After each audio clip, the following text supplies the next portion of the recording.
emprego é quando a transpulsão aqui, que foi feita aqui perto da gente, aqui em Sertânia, aqui em Henrique Dias, começar o projeto de irrigação. Já foi feita a pesquisa, inclusive encomendada por o candidato a senador de Bolsonaro aqui, eu me esqueci o nome dele, Gilson. Gilson fez a pesquisa e viu que a cada hectare irrigado você gera 5 empregos na plantação de frutas. Então, a cada hectare irrigado você gera 5 empregos. Foi assim que Petrolina deu um pulo enorme. Então, vamos transformar não somente Petrolina, a Israel pernambucana, né, Israel, que conseguiu transformar o deserto árido em grandes plantações de fruta e exportação de fruta. Vamos transformar aqui perto, aqui em Sertânia, aqui em Henrique Dias, onde tem aquele açude negros, importante, é um espelho d'água imenso. Não sei se você já foi lá, mas ali tem como fazer um grande projeto de irrigação que Bolsonaro, que Gilson já disse que já está na pauta, para gerar emprego. Outra coisa que pode gerar emprego também, que já está na pauta também, a energia eólica. Ele quer transformar na parte do litoral nordestino, colocar aquelas usinas eólicas e gerar energia. Nós vamos gerar energia para 50 Itaipus.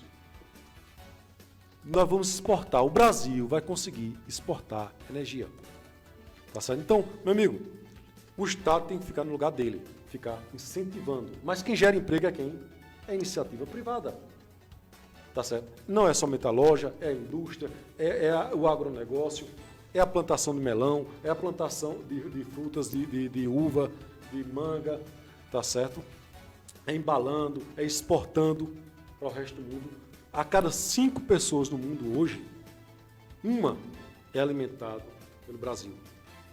Nós alimentamos 1/5 da população mundial. Nós vamos perder esse potencial, nós vamos deixar de acreditar no Brasil, nós precisamos acreditar no Brasil. Precisamos acreditar no Brasil de verdade e fazer do Brasil a grande potência do século XXI.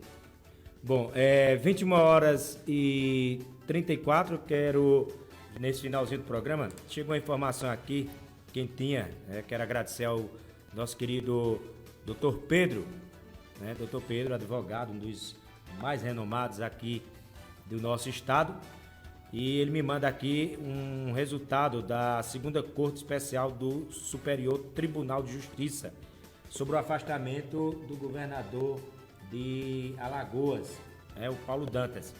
E diz assim a nota: o afastamento de Paulo Dantas do MDB do cargo de governador é absolutamente necessário para impedir que a organização criminosa chefiada por ele continue desviar verbas via cargos fantasmas da Assembleia Legislativa alagoana, além de evitar interferência nas investigações.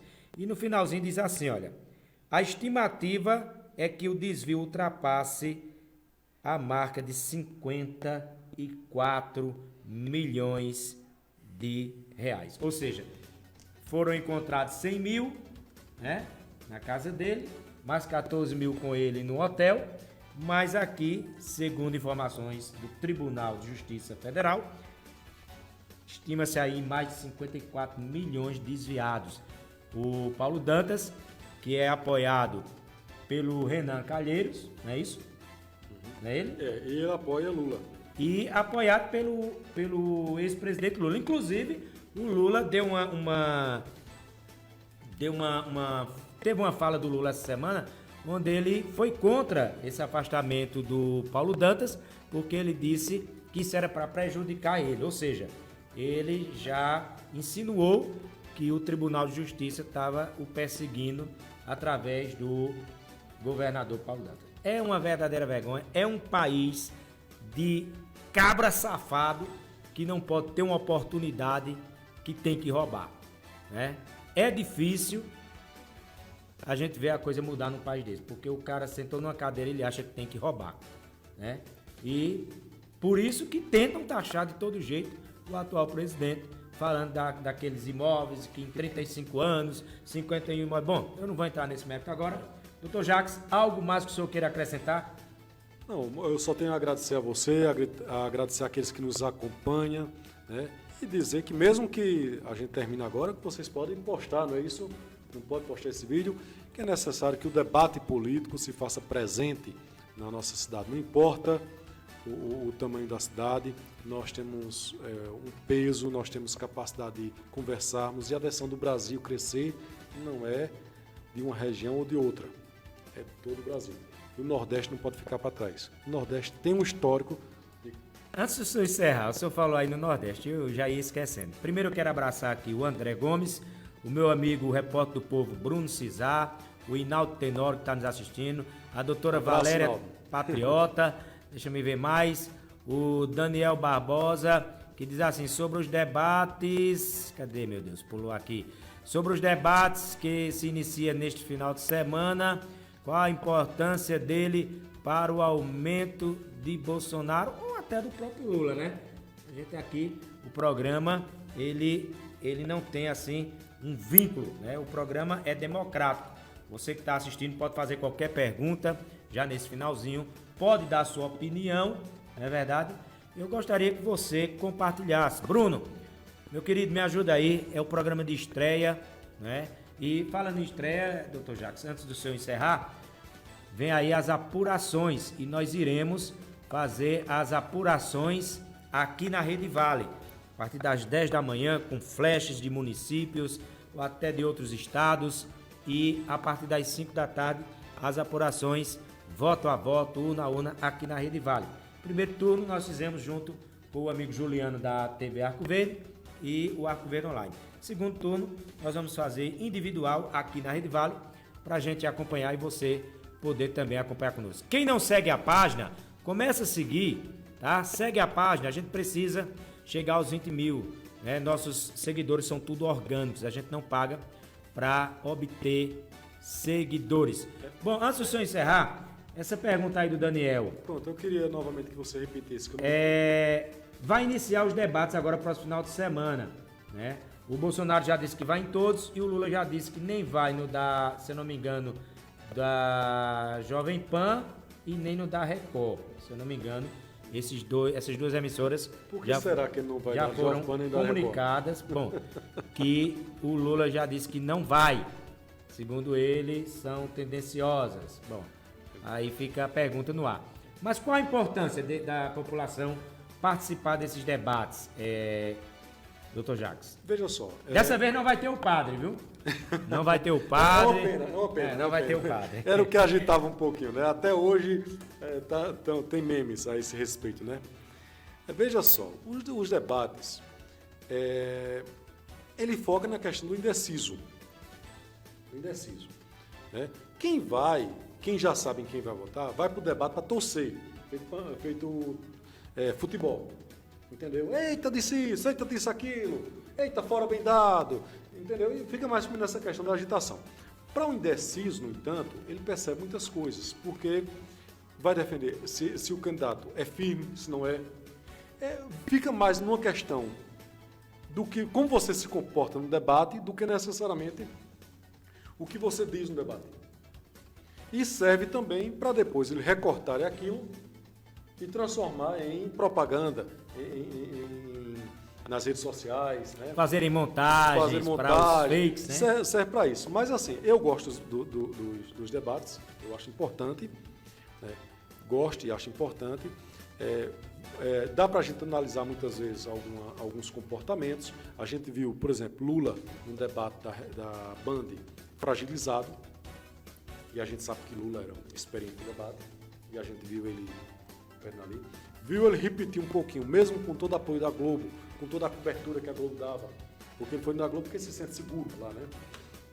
Então foi no da Globo também uma certa... Ele também meio perdido, teve uma hora que ele chegou lá na frente e esqueceu quem era que ele ia chamar, né? Foi Boni na hora que tomou a frente e disse, não, o senhor vai chamar Simone, parece, alguma coisa, não lembro se foi, uma das duas. Então, ele foi quem disse. Então, os debates, eles servem nesse sentido, para você fazer recorte, tá certo? Para as pessoas torcerem e para o indeciso ver a firmeza do candidato. Basicamente é isso. Então, não é muitas vezes a acusação que você faz. No debate, no entanto, a gente, depende de como for feita a regra, o debate pode aparecer mais vantagem para Bolsonaro. E eu vou dizer por quê. Porque Lula tem um governo, vocês vão querer me corrigir agora, mas fiquem à vontade. Mas eu não estou errado não, viu? Fiquem à vontade. Lula tem um governo de 13 anos, quase 14 anos. Aí você vai me corrigir, vai dizer, não, ele só tem 8 anos. Né? E um governo e meio de Dilma. Tá certo? Então, que o plano era justamente esse aqui. O plano possível que o pessoal debatia lá dentro era que o Dilma passaria uma eleição e na outra eleição voltaria. O Lula voltaria. Só que aí um grupo que era ligado a Dilma se colou a ela e disse não, é o direito dela se candidatar à reeleição. E aí Lula ficou de mãos amarradas, não pôde fazer muita coisa e terminou voltando, né?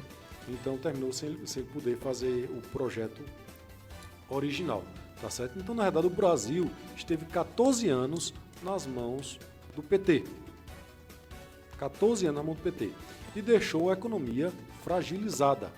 O que Lula tenta voltar é justamente a época inicial do governo dele, onde a gente exportava muito para a China, onde a China teve um crescimento de quase 50%. Né? E como a gente era um dos maiores exportadores para a China, a gente cresceu nos 4 anos, somando os 4 anos do governo, os 8 anos, desculpe, do governo Lula, nós crescemos 19%. Entendeu? Mas era praticamente pelas commodities, né? Pelo aço, pelo ferro, minério de ferro que a gente exportava, devido ao crescimento da China. O que deixou a gente extremamente fragilizado, porque a gente não aproveitou esse dinheiro para investir em outras coisas do país, para que o país tivesse capacidade de sobreviver, no caso, de uma crise lá na China. Tá certo? Lembrando que não teve crise durante o governo Dilma relevante. Ainda no governo Lula, em 2018, ainda teve a bolha imobiliária nos Estados Unidos, em 2008. Tá certo? Mas no governo Dilma você não teve crise mundial nenhuma. E você teve um país destruído com quase 14 milhões de desempregados. Que graças a Deus nós reduzimos agora para 9 milhões. Bom, um dos motos mais... Não tem jeito, a gente tem que encerrar esse programa. Mas um dos motos que se fala muito nos debates, né, que batiam muito no atual presidente, era a questão das vacinas. Os vacinas para ser falado, ou seja, porque comprou atrasado, porque demorou a comprar.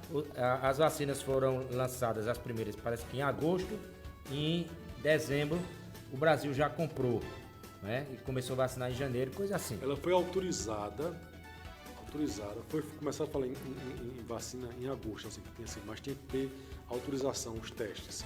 Então, os testes foram no mundo, foram aprovados em dezembro.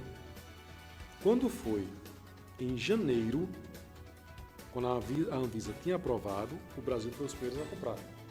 Lembre-se que primeiro os países aplicaram neles mesmos, né? Mas veja qual é a minha pergunta. Nós estamos num país onde todos os dias o atual presidente é chamado de genocida, culpado de... Ainda hoje, você assiste ali o jornal hoje da Globo, e eles contabilizam ainda todos os dias, né, as mortes. E ainda hoje, né, eles ainda tentam tendenciar para o genocida, né, o presidente genocida. E nos outros países, que teve país que morreu bem mais pessoas do que no Brasil, eu lhe pergunto, algum país lá fora teve seu presidente chamado de genocida? Não, não teve. Mas teve uma resposta que a Itália deu, que é bom o Brasil saber ler corretamente essa mensagem. A Itália tomou todas as precauções que a Organização Mundial da Saúde recomendou. Tudo. Mandou o Jó para casa, causou mais morte, causou desemprego, causou crise econômica. Tudo como se manda fazer. A receitazinha prontinha que a Organização Mundial da Saúde mandou. Muito bem. Quem ganhou agora na Itália foi uma conservadora. Direita. O que é que a população quis dizer? Ó, não deu certo o que vocês aplicaram aqui. Nós estamos mais pobres, nós estamos em crise econômica, tá certo? E nós vamos dar a resposta nas urnas. E a Itália deu a resposta nas urnas. Elegeu uma pessoa de direita. Compreendeu? Por quê? Porque não deu certo.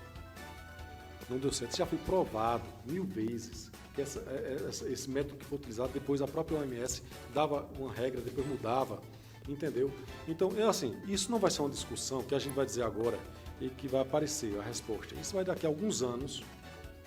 Aí vocês vão ver. Parece que algumas coisas que vão ser abertas, alguns documentos vão ser abertos em 2052. Bem ali, né? Bem ali, 2052 que vão ser abertos, que não pode ser aberto agora.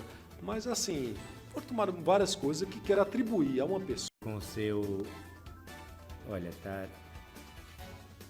Deixa eu ver aqui... Muito bem, voltou, né? Voltou o sinal. E nós vamos agora, o Daniel diz, parabéns, Dr. Jacques, parabéns, Ricardo, parabéns, Rede Vale. É isso? O Bruno Cesar diz, excelente cobertura das eleições 2022. O Rafael Rodrigues diz, parabéns, Dr. Jacques. Bem, gente, já estamos há praticamente mais de 2 horas conversando. Dr. Jacques, quero lhe agradecer pela paciência, me perdoe se ficou algum assunto que não deu tempo o senhor levar ao ar, os telespectadores também nos perdoem pela demora, tivemos aí mais de meia hora de problema no início devido à internet, problema lá no provedor, mas eles consertaram, mas estamos aqui. Então, vem aí os debates, que as pessoas assistam, participe, se não me engano, o primeiro é agora dia 16, né? Que as pessoas participem, assistam, debatam, respeitem os seus companheiros uns aos outros, né? Dr. Jacques, suas considerações finais ou algo mais que o senhor queira acrescentar ainda no final do programa? Eu só quero agradecer a oportunidade e dizer que esse espaço que você está abrindo aqui em Arco Verde, na região, é importantíssimo, né? Que a Rede Vale tem se feito presente em todos os grandes acontecimentos da região. Então, somente agradecer a você, a Rede Vale e a todos aqueles que nos acompanharam, né, e que estão aí divulgando e a audiência cada vez crescendo mais da Rede Vale. Tirando aí esses problemas até a eleição, que a gente tá, né, meio na corda bamba, meio preso, mas vamos aí seguindo com o nosso trabalho. Mas é persistência, né? A gente sabe que o nosso trabalho, eu já tive a oportunidade de ser proprietário de 2 jornais aqui no interior, na época jornal inscrito, hoje não existe mais, né? Mas a gente sabe das dificuldades, né? E por isso eu parabenizo até você por ser quase um cavaleiro templário na luta das cruzadas. É verdade. Né? Que é muito difícil, mas... E dizer também, mandar um recado. Veja só, eu não estou combinando nada, estou falando por minha conta, viu, pessoal? Não é Ricardo, não, sou eu que estou falando. Né? Que é importante que o comércio, a indústria, os empresários de Arco Verde comecem a investir, tá certo? Em canais nossos, locais, né? Que isso é uma forma de educação, né? É uma forma de investir na educação também, pensar a sociedade brasileira, pensar Arco Verde, pensar a região. Bom, muito obrigado. Eu conversei até esse momento com o Dr. Jacques Patriota, né? O sobrenome dele já diz tudo. E quero agradecer a você que ficou comigo até agora. Não sei que momento você vai estar assistindo este programa. Compartilhe nos grupos, na linha do tempo, marcando os amigos. Comecem a seguir nossa página e participem conosco.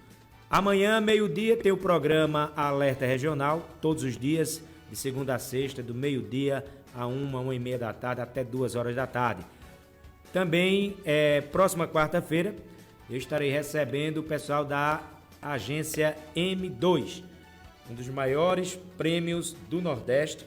Vai ser entregue dia 22, lá no Hotel Asa Branca, em Belo Jardim, para as empresas de Belo Jardim e região. E a Rede Vale será uma das homenageadas e eu só tenho a agradecer. Então, muito obrigado a todos, fiquem todos com Deus, continue participando da programação da Rede Vale e continue antenado conosco. Mas, gente, por favor, compartilhem mais, curtam e sigam a nossa página. Dr. Jacques, mais uma vez, muito obrigado, boa noite e até uma próxima oportunidade. Eu que agradeço. Abraço a todos.